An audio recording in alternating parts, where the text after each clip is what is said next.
Magandang good afternoon for today's video. Halina't samahan nyo kaming tikman itong sikat at mga pangmalakas unlimited Japanese food dito sa Bulacan na talaga namang sulit and affordable pa. Dahil sa halagang 599 pesos lang mapupuli satisfied talaga ang Japanese food cravings mo. Tulad ng kanilang ramen na napakaraming flavors. Meron sila okonomiyaki, takoyaki, taiyaki, corn dog, rice bowl, bento meal, chicken wings, gyoza at marami pang iba. Dito nga yan sa House Taiko Balagtas na located sa Borol First, Central Luzon, Balagtas, Bulacan. Along MacArthur Highway sa tapat lang ng Pascual Laboratories at tabi ng Caltex. Napakalawak ng kanilang place. At pagpasok mo pa lang dito makikita mo na paano nila pine-prepare yung kanilang mga ino-offer. At una nga naming in-order yung kanilang ramen na may 7 flavors kang pagpipilian. Grabe naman talaga. Preparation pa lang nakakagutom na. Yung broth na sobrang creamy at rich ng lasa pero walang umay factor ha. At yung noodles na kahit matagal na nakababad hindi nalalabsa. Pwedeng ipantapat sa mga sikat na ramen house. At ang in-order namin ay yung kanilang yellow milk and cheese na may bacon at na magugustuhan lalo ng mga kids. Orange tantan men na may ground pork at light lang ang spiciness. Meron silang blue seafoods na merong kani at tempura. Red spicy na merong pork chasu. Napakalinamnam at huwag ka lang magkakamali ng higop ng sabaw. Ay masasamid ka talaga.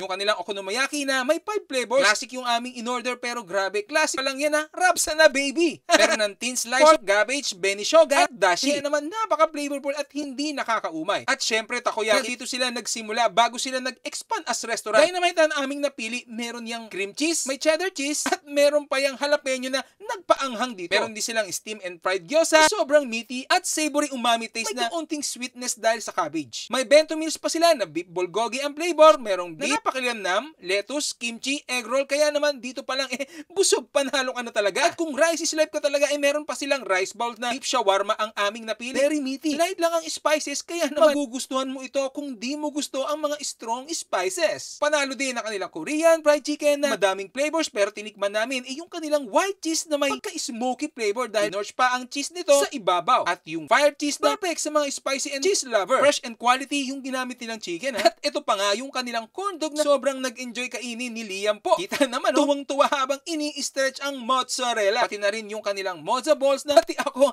naki-stretch na rin. Para sa dessert meron din silang taiki na may 5 flavors kagaya ng dulce de leche na kanilang bestseller, cream cheese, red bean, ube at chocolate. Kung bitin pa kayo sa kanilang unlimited foods may mga a la carte din sila na hindi mo din pwedeng palagpasin kagaya nga ng tempura na hindi naman talaga nawawala sa mga Japanese restaurant. Sizzling combo beef and salmon na must try dahil quality ang salmon na ginamit. Pwedeng kainin ng hilaw dahil sashimi grade siya. Fresh at perfect sa kanilang sauce. Baked sushi na cheese steak overload ang flavor na grabe. Mapapawaw ka talaga. Sobrang cheesy, sumasabog ang flavor sa loob ng bibig mo. At para naman sa drinks pwede din kayong mag-add sa inyong unlimited menu na 50 pesos. Para unli drinks na merong mga milk and lemonade kang pipilian at ibang flavors pa. Pa natin tong yellow milk and cheese, oh. Grabe, masarap, malinamnam. Oh, ang daming laman, tapos yung nagpa-salty sa kanya yung mismong beef strip. Tayo sa Blue Seafoods.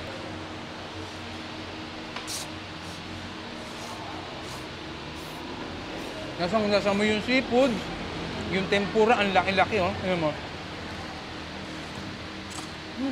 Tantan men. So ang pinagkaiba nito, tantan men, medyo mild yung pagka-spicy niya. Sa red spicy,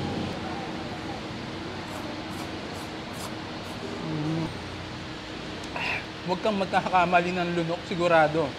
Uubuhin ka. At may kasama rin yung chasu. Korean fried chicken nila, white cheese. May pagka-crunchy siya, tapos sarap ng cheese nila. Light lang, pero cheesy pa rin. Fire cheese naman tayo, kung mahilig kayo sa spice.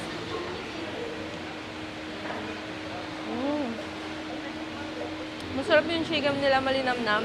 Added pa yung mga sauce na nilagay. So may sizzling din sila, pwede kayo mag-order nito.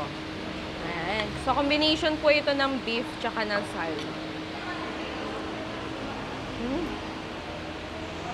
Ito naman yung salmon.